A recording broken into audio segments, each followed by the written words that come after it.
Bonsoir à toutes et à tous, jeudi 18 juillet, il est l'heure de l'info sur Puissance Télévisions. Dans ce journal, nous recevrons dans un tout petit instant Lilou Pinta, championne du monde espoir de handball. Mais avant cela, prenons la route de Bar-le-Duc où depuis quelques semaines, des archéologues de l'INRAP, l'Institut national de recherche archéologique préventive, ont fouillé pendant une dizaine de jours le quartier Renaissance dans la ville haute de Bar-le-Duc dans le cadre de fouilles préventives. Son but, vérifier la présence ou non de vestiges en amont de travaux de réhabilitation prévus par la municipalité parisienne. Des traces de l'époque mérovingienne ont d'ailleurs été retrouvées.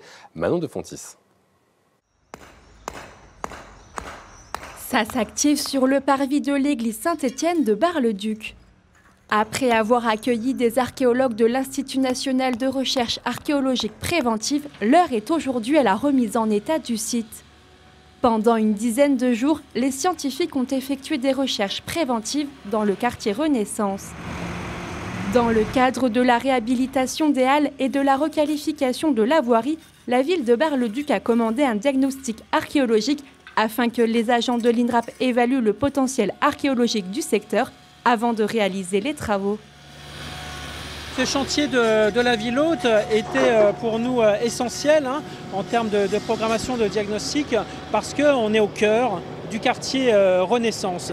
Et on sait par les sources archivistiques que le quartier a été remanié, notamment sous le duc Antoine au début du XVIe siècle. Et il fallait voir quelles sont les traces encore conservées aujourd'hui de toute cette grande étape de constitution de cet ensemble Renaissance.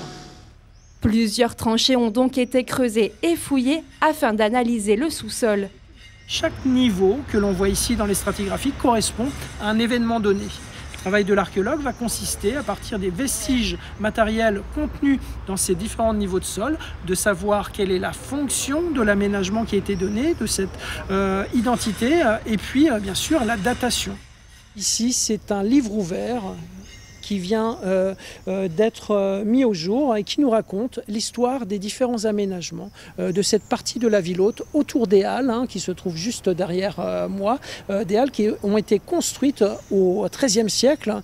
Et donc là, les collègues archéologues de l'INRAP ont pu mettre au jour les différents aménagements en périphérie de la place. Les traces les plus anciennes retrouvées ici datent quand même du début du Moyen-Âge, de l'époque mérovingienne, puisqu'un fragment de sarcophage a été trouvé, donc il va être bien sûr étudié avec les autres vestiges. Tous les vestiges sont désormais en cours d'étude afin de restituer et de mieux comprendre des pans de l'histoire de la cité des Ducs. Et alors tout l'été, nous vous proposons de revoir vos reportages préférés diffusés tout au long de cette année sur Puissance Télévisions. Et ce soir, nous repartons à la rencontre d'Élodie Serbon, une TikTokeuse bien implantée sur la plateforme TikTok. Son but, lors de notre tournage, atteindre les 150 000 abonnés. C'est depuis chose faite puisqu'elle comptabilise désormais plus de 190 000 abonnés. Tout de même, rencontre signée Loïs Large et Nicolas Fontaine. C'est un jour spécial pour moi parce que je suis très contente. J'ai Puissance Télévisions qui vient à la maison pour faire un reportage justement sur mes TikTok. Devant près de 145 000 abonnés, Élodie Serbon publie chaque jour entre 2 et 4 vidéos sur son compte TikTok. La jeune femme y partage sans filtre son quotidien en tant qu'employée de supermarché. Une fois en salle de pause, je me suis dit pourquoi pas, je vais essayer, je vais faire une petite danse et en fait je me suis rendu compte qu'au fur et à mesure du temps, ça a été exponentiel. J'ai continué. Et j'ai posté au moins 1 à 2 vidéos par jour. Et là, ça a monté en abonnés. Je me suis dit, oulala. En fait, je me suis pris au jeu. Et en fait, c'est un peu mon échappatoire. Donc voilà. Qu'elle soit chez elle ou dans sa salle de pause, la jeune femme veut avant tout transmettre de la bonne humeur aux gens.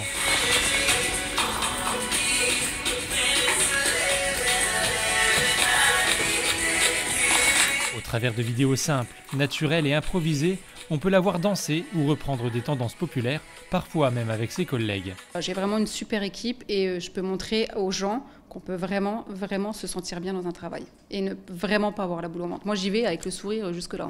Élodie a lancé son compte TikTok il y a maintenant plus de 2 ans, mais son nombre d'abonnés a doublé en l'espace de 4 mois.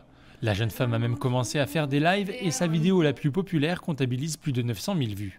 Un succès tel que des clients finissent par la reconnaître sur son lieu de travail. Au travail, c'est de plus en plus et c'est à la limite d'être 1 fois par jour maintenant. Il y a beaucoup de gens qui commencent à me reconnaître, etc. Donc on discute, on fait des échanges et je trouve ça super. La jeune femme entend continuer cette activité secondaire qu'elle voit comme un moyen de décompression Elle veut désormais se positionner sur Instagram et Facebook tout en laissant la priorité à TikTok pour atteindre prochainement la barre symbolique des 150 000 abonnés.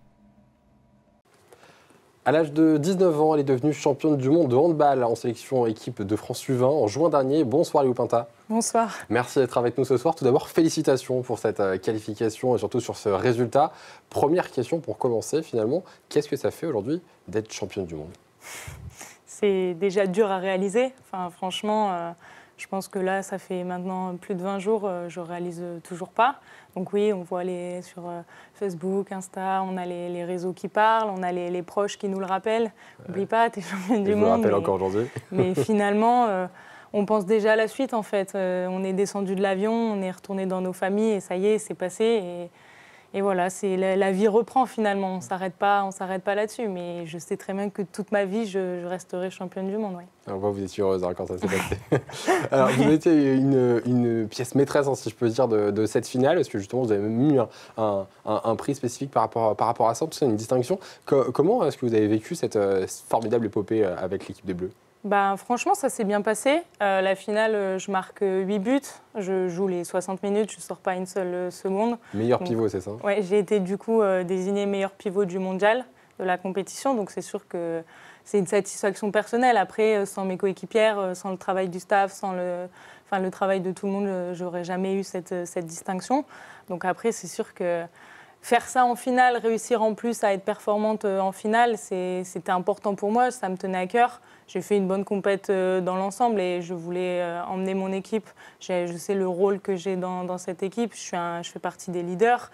Donc fallait défensivement être très très solide et montrer l'exemple aussi, les rassurer. Je pense que ma stabilité émotionnelle les a aussi rassurés et il fallait embarquer tout le monde avec soi. On sent un naturel calme. Il faut garder la tête froide. C'est ça. Pour celles et ceux qui ne vous connaissent pas, donc vous êtes originaire de Haute-Marne, vous êtes passé à Saint-Dizier, Chaumont, Frontles, exactement. Est-ce qu'on peut revenir un peu sur ce parcours justement dans différents clubs ici en Haute-Marne ? Ouais, j'ai commencé toute ma formation à Frontles. Donc jusqu'à peut-être 10, 11 ans. Après, j'avais des problèmes de catégorie d'âge. Il n'y avait pas d'équipe à Frontles de mon âge à moi. C'était soit trop au-dessus, soit trop petit. Donc je suis partie à Chevillon. Okay. J'ai fait 3 ou 4 ans ici et ça s'est très très bien passé. J'ai appris énormément de choses. C'était un club qui m'a énormément apporté dans ma carrière, mon début de carrière entre guillemets. Donc je suis très reconnaissante de Frontles, de Chevillon qui m'ont vraiment formée. Après, du coup, vu que j'avais intégré le pôle à Metz, il fallait absolument que je sois en U18 nationale. Donc j'ai été surclassée et j'ai intégré l'équipe de Chaumont.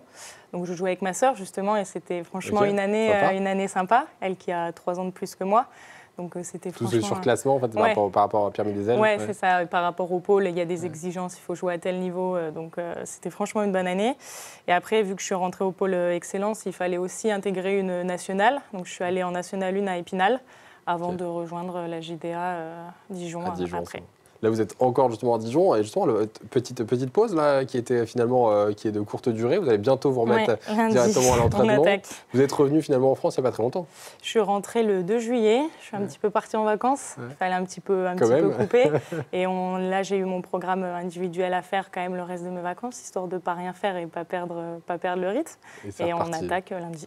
Et ouais, justement. Alors, cette jeune carrière, effectivement, en joueuse professionnelle, on l'a dit, aux côtés de Dijon en ce moment, j'imagine que finalement, ce premier contrat pro, ça a été finalement une satisfaction, en tout cas une vraie satisfaction pour cette voie professionnelle qui continue dans ce métier. C'était une idée d'être joueuse professionnelle ? Pas du tout. Moi, j'ai commencé vraiment avec mes copines, parce que j'étais une petite fille super active, je touchais à tous les sports, donc le hand, c'était un bon moyen de me défouler, je pense. Ça arrangeait à mes parents de m'y envoyer, de lâcher l'énergie que j'avais en trop. Après, je ne pensais pas en arriver là, mais après, forcément, on rentre au pôle, on rentre en centre. L'objectif, c'est d'avoir ce premier contrat. Le plus dur, c'est d'avoir le deuxième. C'est surtout ça.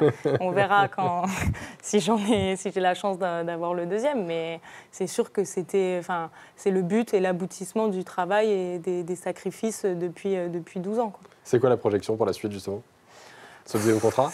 Ouais, continuer à Dijon, Ouais. faire ma place dans ce championnat français. Là, j'ai déjà fait une année complète. C'est continuer à performer, montrer qu'on est là, refaire des finales de Coupe de France, continuer avec l'Europe avec Dijon, continuer à passer les tours et pourquoi pas une finale, on ne sait jamais, je ne sais pas quand, mais pourquoi pas.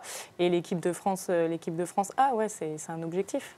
Si on comprend un peu, finalement, ce parcours, ces entraînements, ça prend beaucoup plus que les matchs qu'on peut voir. C'est un entraînement qui est tous les jours, c'est quotidien, Ah oui, c'est oui, des entraînements ouais. individuels, en groupe. On a un contrat professionnel, donc on est payé pour ça, c'est notre métier. Après, on s'entraîne 2 fois tous les jours.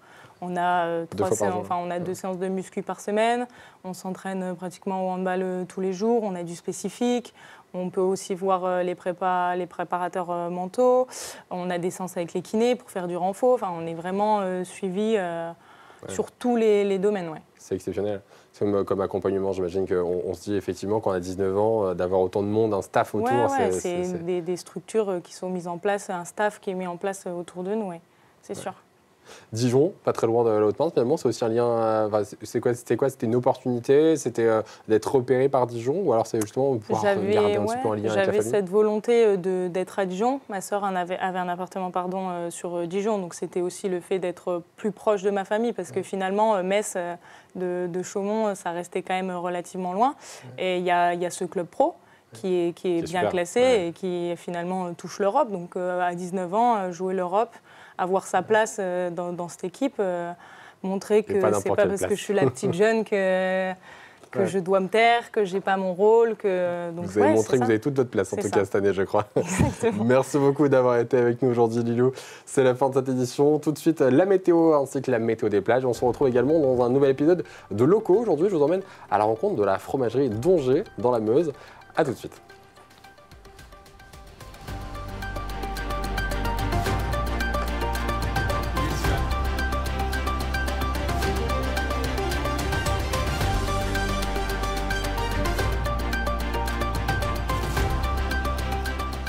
Toute l'actualité en continu à retrouver sur notre site internet et notre application mobile.